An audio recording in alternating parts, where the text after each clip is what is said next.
Hi, it's Woody Huffines with Nerds to Go in McKinney and Frisco, Texas with your nerd nugget of knowledge for today. And today's nerd nugget is the internet bad guys are a lot more like muggers than they are masterminds.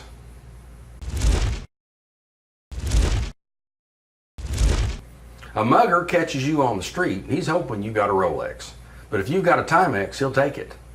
An internet bad guy is hoping that if he finds a vulnerable network that it's Chase Bank. But if it's your home or your small business, he'll take it. He'll take what he can get. Your tax returns, your bank accounts, your credit cards, whatever he can get his hands on.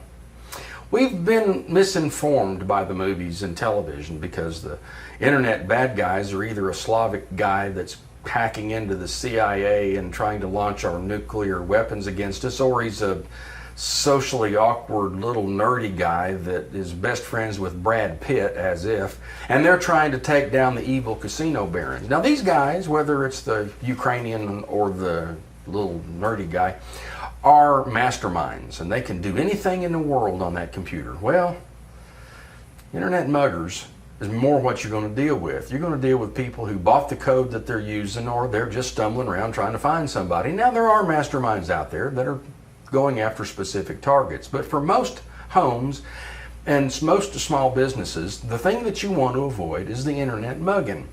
And the way that you avoid an internet mugging is through three things. First of all, training. Second, having your systems up to date. And third, running a decent malware. So remember, if we're going to understand how to avoid a risk, we need to understand the risk itself.